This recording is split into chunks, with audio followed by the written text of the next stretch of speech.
Vamos então à terceira parte desse capítulo. Nós paramos aqui quando Calderaro colocou: atingida essa realização, estará preparado. Desculpa, então nós paramos um pouquinho antes. Eu vou reler o último que nós lemos na segunda parte. No mediunismo comum, portanto, o colaborador servirá com a matéria mental que lhe é própria, sofrendo-lhe as imprecisões naturais, os seus defeitos, diante da investigação terrestre. E após adaptar-se aos imperativos mais nobres da renúncia pessoal, edificará não de improviso, não acontece a toque de caixa, mas à custa de trabalho incessante, o templo interior de serviço, no qual reconhecerá a superioridade do programa divino acima de seus caprichos humanos. Então nós vimos aqui no final da segunda parte exatamente a questão da renúncia, a questão do médium que teria suas vontades de ter esta ou aquela informação e não recebe, ele tem que abrir mão disso. Ele tem que buscar o trabalho de melhoria, buscar o trabalho de reforma íntima. É importante entender, ele tem que estar pronto para começar a trabalhar? Não. Ele tem que começar a trabalhar para um dia ficar pronto. É isso que nós temos que entender. Ele tem que começar a trabalhar, estudar e realizar a sua reforma íntima. O que ele não pode é estacionar, que infelizmente, por falta de leitura, por falta de estudo, de conhecimento, muitos médiuns vão na casa espírita, dão passividade lá na reunião mediúnica, volta para casa e acha que a obrigação dele está feita. E não, ele não veio aqui para dar, ele veio também para ajudar os espíritos desencarnados. Mas a função dele, como de todos nós, porque somos todos médium, no caso daquele que é ostensivo, é um trabalho a mais, mas somos todos médiuns, estamos todos aqui para a nossa melhora e para a nossa reforma íntima.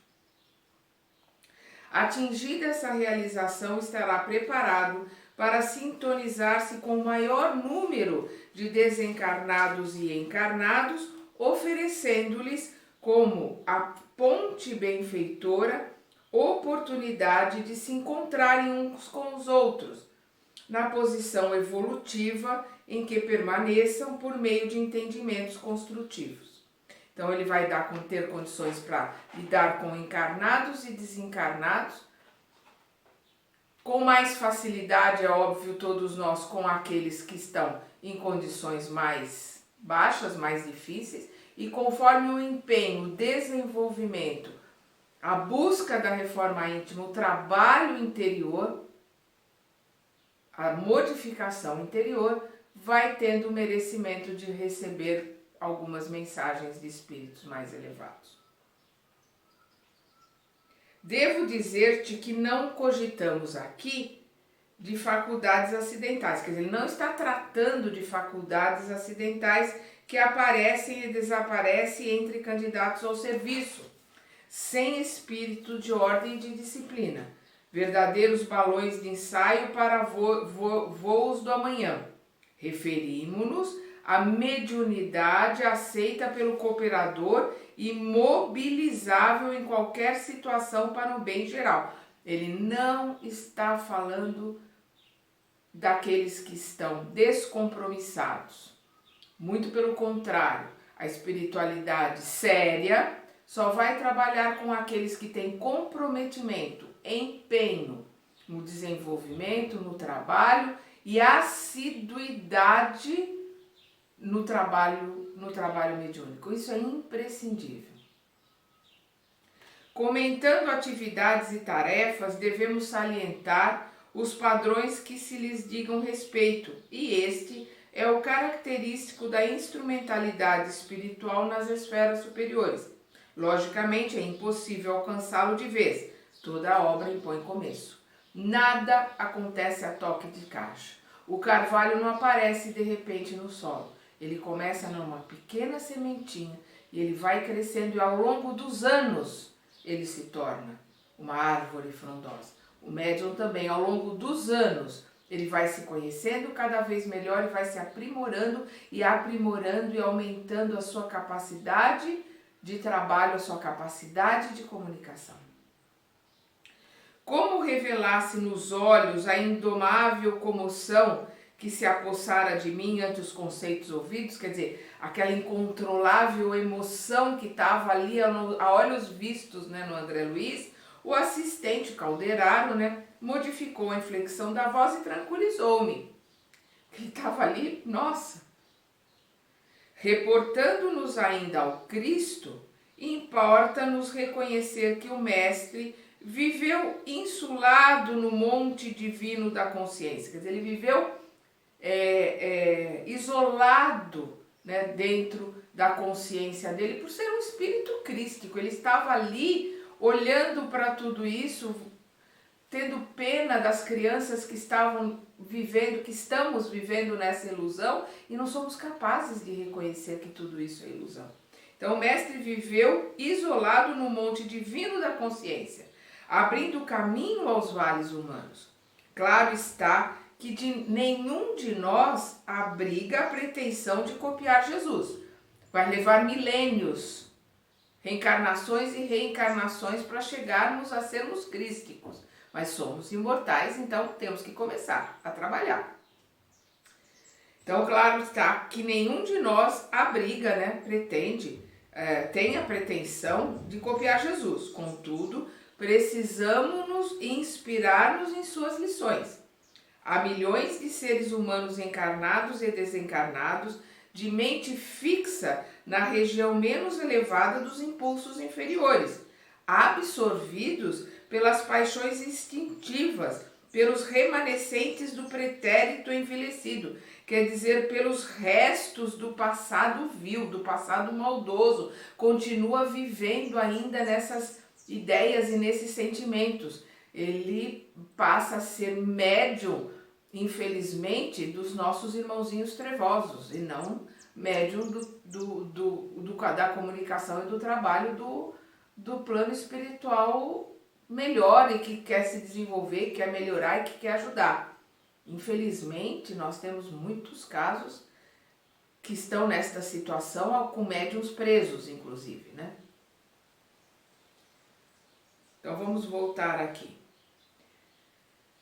Há milhões de seres humanos encarnados e desencarnados de mente fixa na região menos elevada dos impulsos inferiores, absorvidos pelas paixões instintivas, pelos remanescentes do pretérito envelhecido, né, quer dizer, com o pensamento vil, né, presos nos reflexos condicionados das comoções perturbadoras a que, inermes, sem defesa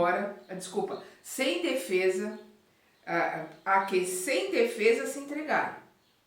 Outros tantos mantêm-se jungidos, né, atados à carne e fora dela, na atividade desordenada, em manifestações afetivas sem rumo, no apego desvairado à forma que passou ou à situação que não mais se justifica. Quer dizer, que são aqueles que estão ou na carne encarnados ou fora dela, na atividade desordenada, né? No apego a coisas que não se justificam mais, ou encarnados ou desencarnados. Então, aquele encarnado que está apegado, que está lutando pela matéria, por coisas, por poder, por uma série de coisas, vai, se ele for um médium ostensivo, entrar em contato por similaridade, né, por frequência, com espíritos desencarnados que continuam na mesma situação,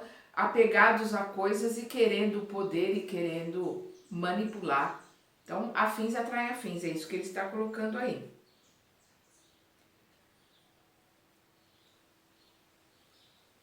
A forma ou situação que não mais se justifica. Outros ainda param na posição beata, né, quer dizer, na posição fanática do misticismo religioso exclusivo, sem realizações pessoais no setor da experiência e do mérito, que os integre no quadro da verdadeira elevação. Lídima quer dizer verdadeira. Então, o que ele está colocando aqui? Então, outros param na posição fanática, continuam encarnados, ainda revivendo situações que viveram em vidas passadas, como padres, como bispos, como pessoas do clero, e muitos deles dentro do espiritismo, porque são médiuns ostensivos, querendo trazer para o espiritismo esses dogmas, essas mesmas colocações. Como o Wagner da Paixão coloca, Wagner Gomes da Paixão coloca, e é interessante, mas é verdade, tem muito centro espírito que cheira a sacristia, só falta a hóstia. Então, vamos repetir o que ele está colocando aqui. Outros ainda param na posição fanática do misticismo religioso exclusivo, sem realizações pessoais no setor da experiência e do mérito, sem melhoria, né? Não tanto como encarnado como desencarnado, que os integre no quadro da verdadeira elevação. Subtraído o corpo físico, né? Quer dizer, desencarnado, a situação prossegue quase sempre inalterada. Quer dizer, ele desencarna e não muda nada, continua do outro lado, na mesma situação e com as mesmas ideias, os mesmos desejos, as mesmas projeções. Então, subtraído, né, o corpo físico, a situação prossegue quase sempre inalterada para o organismo perispirítico, fruto do trabalho paciente e da longa evolução. Quer dizer, ele não muda nada, porque para que o perispírito mude, exige paciência, muito trabalho, muito esforço, reforma íntima, orar e vigiar, e um trabalho no plano encarnado aqui, um trabalho hercúleo de remar contra a maré, para poder desencarnar e estar com o perispírito modificado, estar numa situação diferente no plano espiritual. Esse organismo, constituído, embora de elementos mais plásticos e sutis, do que ele está falando aqui? Do perispírito. O perispírito é mais plástico, é uma matéria, mas é uma matéria mais plástica e mais sutil, mais fina, mais translúcida, né? Mais leve. Ainda é edifício material, ainda é matéria, é isso que ele está colocando. Ainda é edifício material de retenção da consciência. Então continua, é mais leve, é mais sutil, mas conserva a consciência, conserva os desejos, conserva a vontade. Aquele que desencarnou continua no plano espiritual igualzinho como ele estava quando encarnado. Se ele conseguiu elevação e conseguiu se modificar, ótimo, está no plano espiritual melhor. Se ele não conseguiu, se ele se manteve rasteiro, ele vai estar no plano espiritual rasteiro, não muda nada. Muita gente no plano da crosta planetária conjectura que o céu, quer dizer, pensa que o céu nos revista de túnica angelical logo que baixado o corpo ao sepulcro. Isso é uma ideia errada. Ah, ele já desencarnou, agora é santo. Não, ele desencarnou, continua igualzinho como estava aqui. Santo quer dizer uma pessoa especial. A gente precisa tirar da nossa memória, do nosso inconsciente, das nossas ideias pré-fixadas, aquela ideia de santo como ser puro. Não, santo é aquele que se melhorou, é aquele que é diferente da maioria. É isso que quer dizer santo. E não essa colocação que a Igreja Católica faz, não, já de salto quântico, né? Ele encarnou aqui na Terra e se santificou, desencarnou já nas esferas crísticas. Isso não existe. Ele pode ter sido uma pessoa que se modificou, perdão, enquanto estava aqui na Terra. Ou um espírito já elevado que encarnou aqui como missão. Vamos ver Francisco de Assis, que foi João Evangelista. Vamos ver uma Madre Teresa de Calcutá, um Chico Xavier. São espíritos com missão, já espíritos mais elevados que reencarnam aqui e ainda continuam se melhorando e continuam se elevando. Nós vamos ver a modificação de Chico da época que ele começou em 1930 e poucos, com os seus primeiros livros, e até o final dele com as suas últimas mensagens, seus últimos escritos, a mudança, a elevação, a purificação desse espírito. Perdão.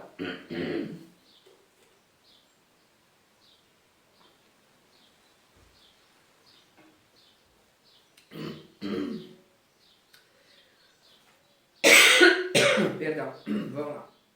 Quando ele fala aqui, né, muita gente acha que morreu, santificou. Esquece, continua igualzinho. Isto, porém, é grave. Esse pensamento é muito grave, de achar que só porque é desencarnado é santo. É diferente, é uma pessoa melhor. Não. Isto, porém, é grave erro no terreno da expectativa.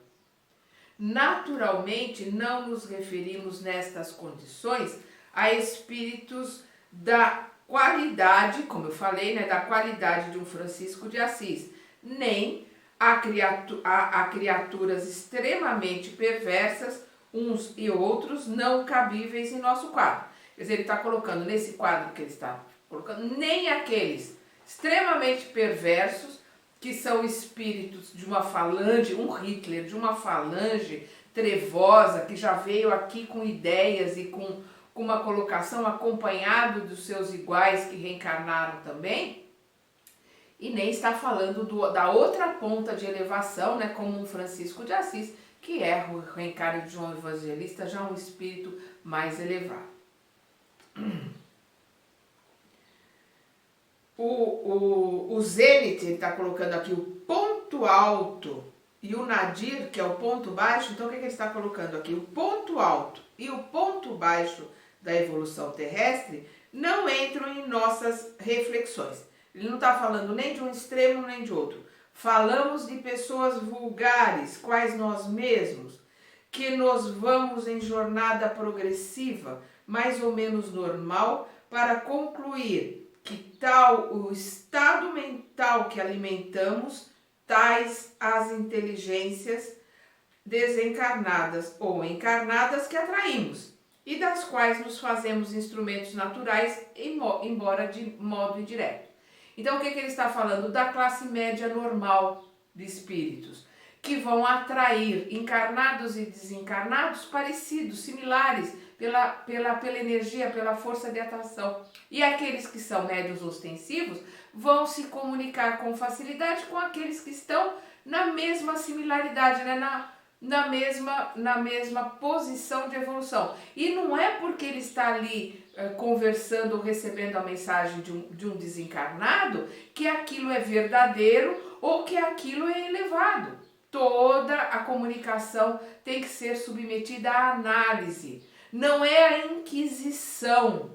Não é, nós vamos ver um exemplo aqui, não é querer que o médium já traga ali, né, um tratado de filosofia ou de ciência. Não, é analisar os pontos e principalmente as ideias que cada um daqueles que estavam ali no trabalho mediúnico também sentiram, porque a informação vem em pacote, é um download, né? Ela vem como um pacote.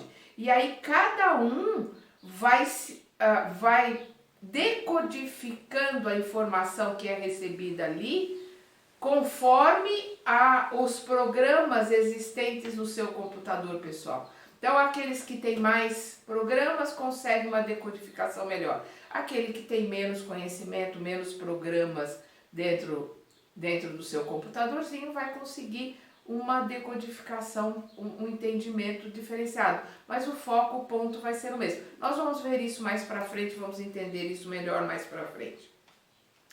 Então, o que ele diz aqui... E a realidade, meu amigo, é que todos nós que nos encontramos por centenas de milhões não prescindimos de medianeiros iluminados. Todos nós, ele está falando aqui porque ele está no plano espiritual e o André Luiz também. Então, todos como eles, espíritos desencarnados, não abrem mão de medianeiros iluminados, não abrem mão de médiuns, né, melhorados, iluminados, que estão também buscando se aprimorar, aptos a colocar-nos em comunicação com as fontes do suprimento superior.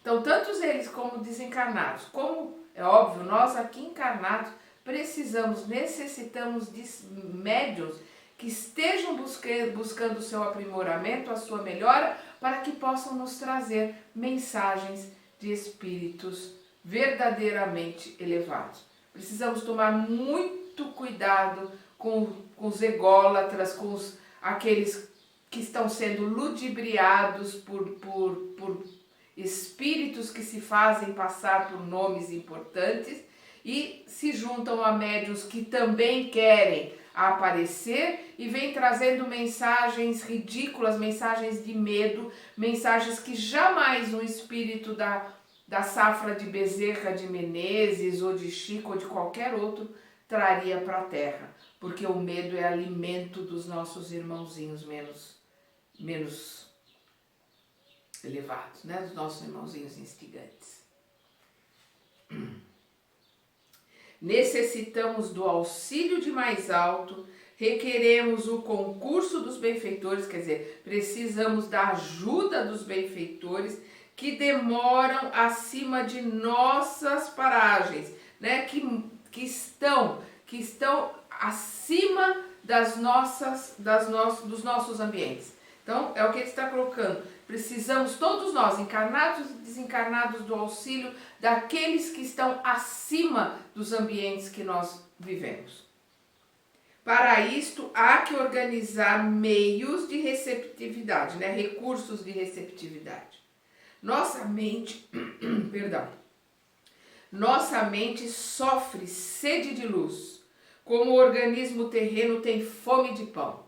Então, eles desencarnados ali, e nós também encarnados, sofremos a sede de luz, como o corpo físico sofre a fome de pão para se manter. Amor e sabedoria são substâncias divinas que nos mantêm a vitalidade. Olha que coisa maravilhosa que Calderaro coloca.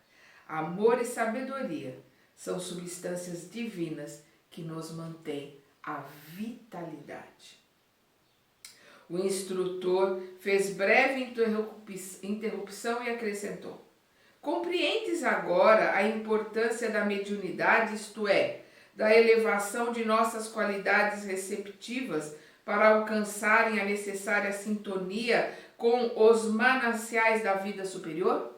Está vendo como a importância da mediunidade para alcançar, para chegar às fontes superiores e poder trazer esses ensinamentos, trazer esses esclarecimentos do alto para nós encarnados e também para os desencarnados, porque os médiuns continuam médiuns no plano desencarnado fazendo essa intersecção. Vamos ver lá no capítulo 3 do Obreiros da Vida Eterna, né, o Sublime Visitante, exatamente isso, os desencarnados agindo como médiuns ali, para que o Asclépios possa para que ele possa aparecer, ele se materializa só do busto para cima, trazendo mensagens maravilhosas, né?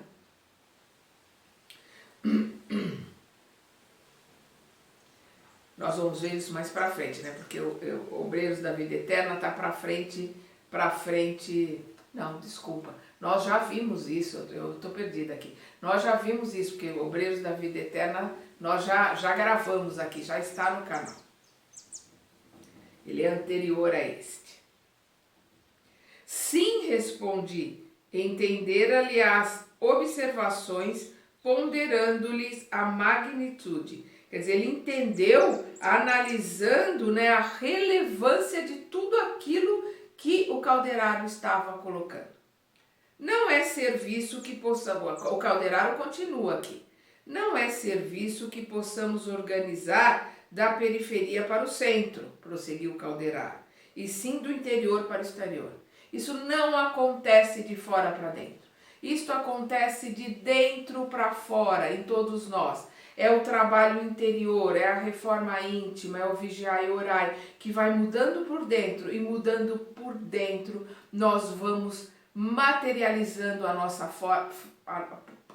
aura, né? Modificando a nossa psicosfera, a energia na qual nós vivemos, né? Que está à nossa volta, porque nós materializamos através do nosso pensamento, e isto vai modificando o nosso exterior, vai modificando tudo, porque vai modificando quem nós vamos atrair, como encarnados e desencarnados, e isso é uma bola de neve, ela vai modificando e vai modificando e vai modificando o entorno, a gente vai fazendo a diferença no nosso entorno, sendo encarnados ou sendo desencarnados.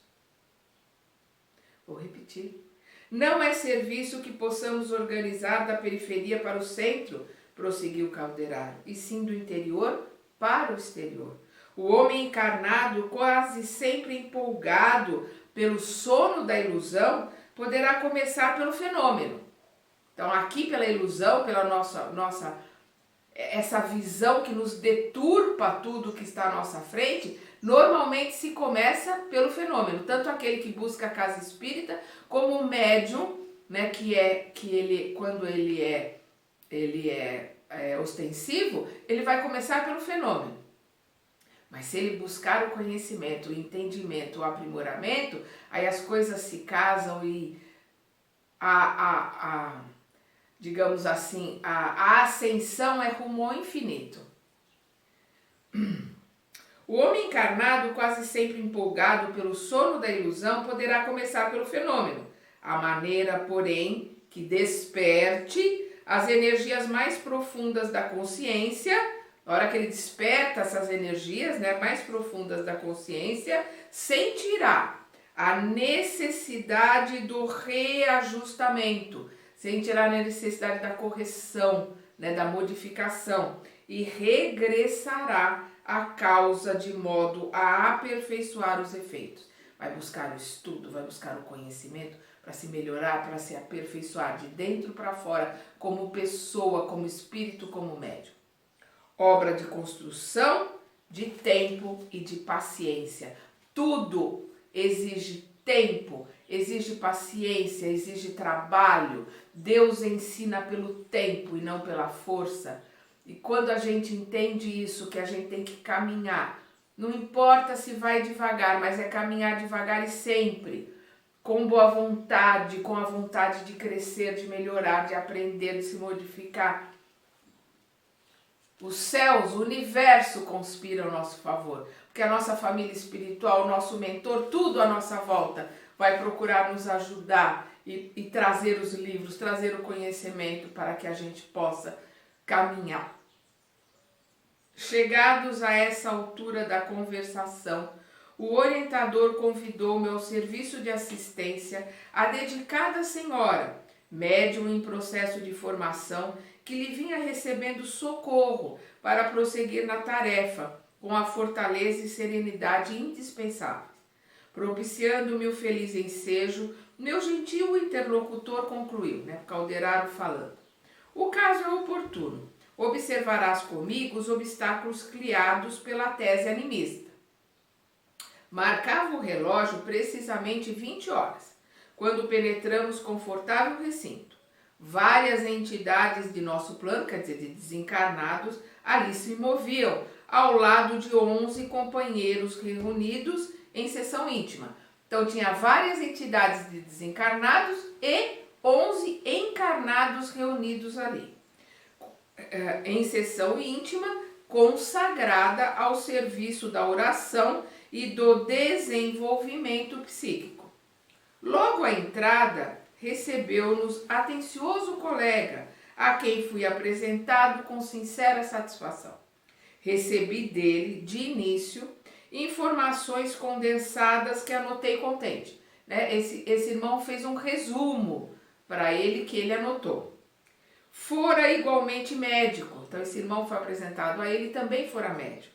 Deixara a experiência física antes de concretizar velhos planos de assistência fraternal aos seus inumeráveis doentes pobres. Então ele desencarnou antes de realizar planos que ele gostaria que fossem realizados, que ele gostaria de ter começado. Guardava o júbilo, guardava a alegria de uma consciência tranquila, zelar o bem geral quando lhe fora possível. Contudo, entrevendo a probabilidade de algo fazer além túmulo, receber a permissão para cooperar naquele reduzido grupo de amigos, com o objetivo de efetuar certo plano de socorro aos enfermos desamparados. Então ele tem uma consciência tranquila, ele foi médico, ele gostaria de ter realizado coisas, mas ele desencarnou antes de realizar, e ele teve a permissão de ir àquele grupo, né, mediúnico, aquele grupo de espíritas ali, para transmitir informações, para talvez conseguir fazer com que aquele grupo, naquela casa espírita, realizasse aquilo que ele queria realizar quando encarnado, mas não teve tempo, desencarnou antes. O intercâmbio com os desencarnados não poderia transformar os homens em anjos de um dia para o outro, mas poderia ajudá-los a ser criaturas melhores.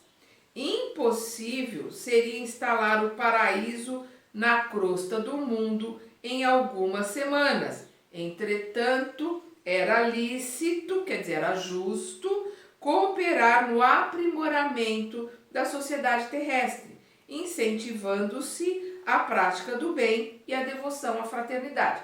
Ele sabia que ele não podia fazer um milagre, do dia para a noite transformar todo mundo em aquela casa, né, em todas aquelas pessoas, né, em seres iluminados, mas aos poucos, com paciência e com o tempo, ajudá-los todos a se melhorarem, né? Para esse fim, ali permanecia ele, né, esse médico desencarnado, interessado em contribuir na proteção dos doentes menos aquinhoados, né, menos favorecidos, né, os doentes pobres. Acompanhando-lhe os argumentos com admiração, mantive-me silencioso, mas Calderaro indagou cortês após inteirar-se das ocorrências. E como vai no desenvolvimento dos seus elevados propósitos?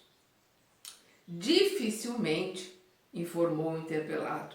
Os recursos de comunicação ao meu alcance ainda não são de molde, quer dizer, eles não são de modo a inspirar confiança à maioria dos companheiros encarnados. Então, o que ele está colocando aqui? Que embora o esforço dele, né, de se comunicar ali no grupo, ele ainda não está dentro daquilo que inspire confiança aos encarnados. E aí nós vamos ver, né, a tirania das ideias do animismo, né?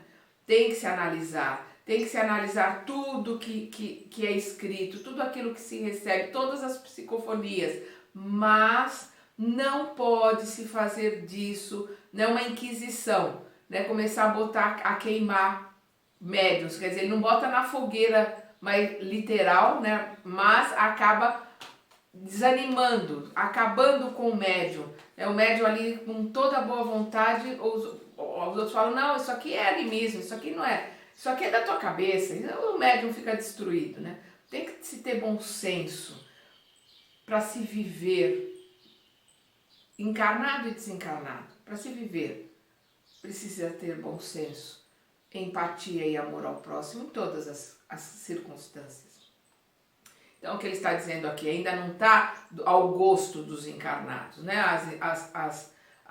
As colocações que ele faz ali no grupo.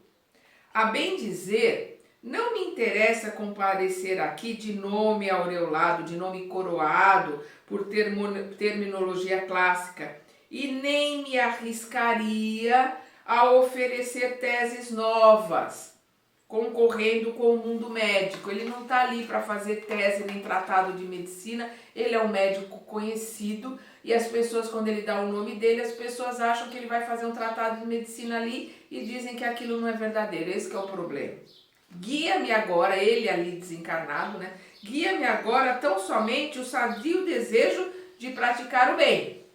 Entretanto, ainda não lhe ouviram os apelos por intermédio de Eulália? Perguntou o meu instrutor. Aí o Calderaro interrompeu ele, né? Ainda não te ouviram os apelos, né? De ajudar os doentes, de ajudar os pobres, né?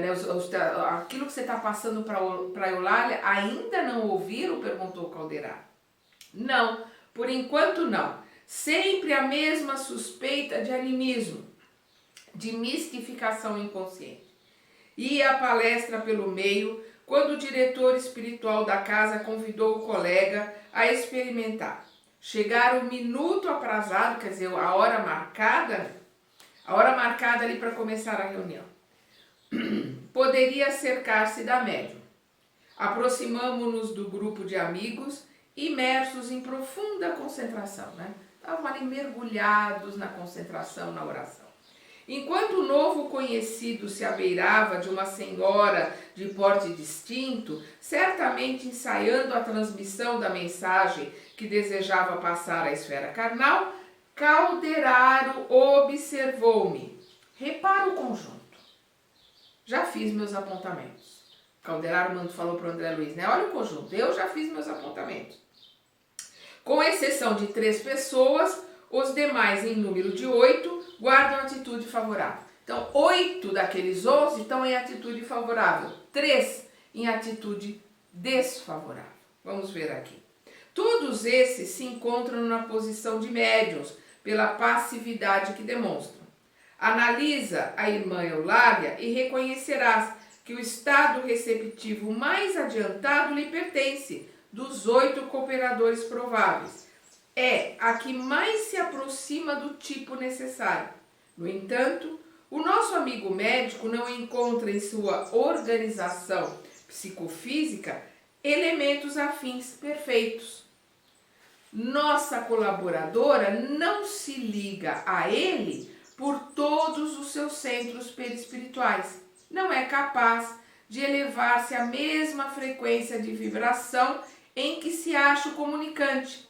Não possui suficiente espaço interior para comungar-lhe as ideias e conhecimentos, para compartilhar com ele ideias e conhecimentos.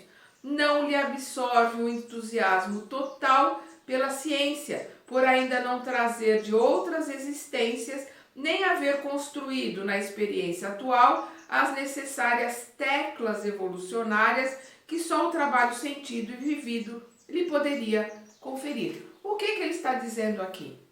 Ele está se aproximando da Eulália, que é a médium ali que tinha mais condições de dar passividade a ele.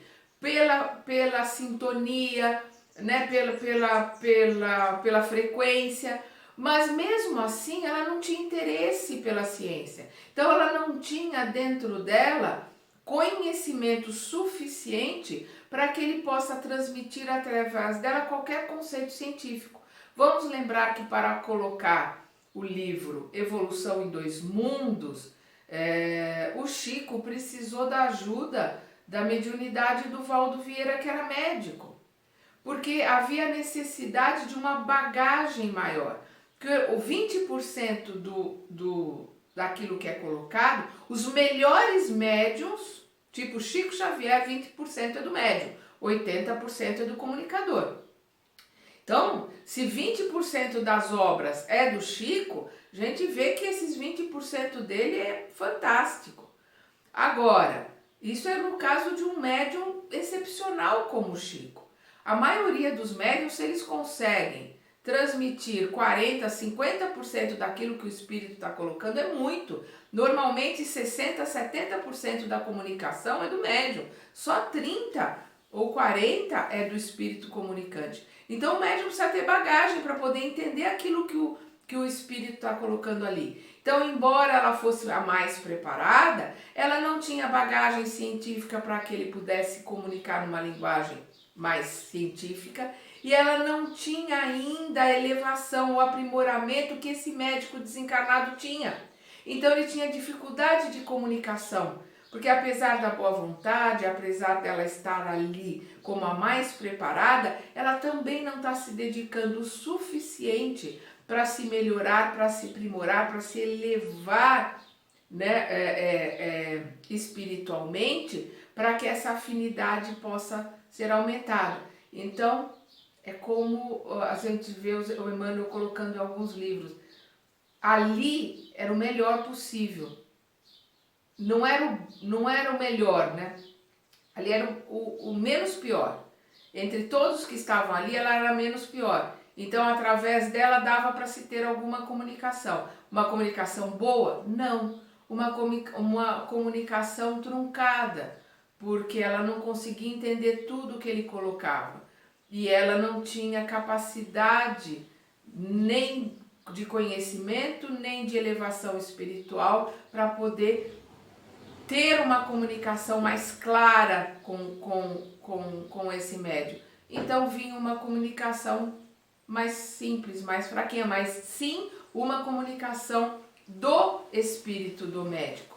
E nós vamos ver na quarta parte que os irmãos que estão ali não acreditam, né?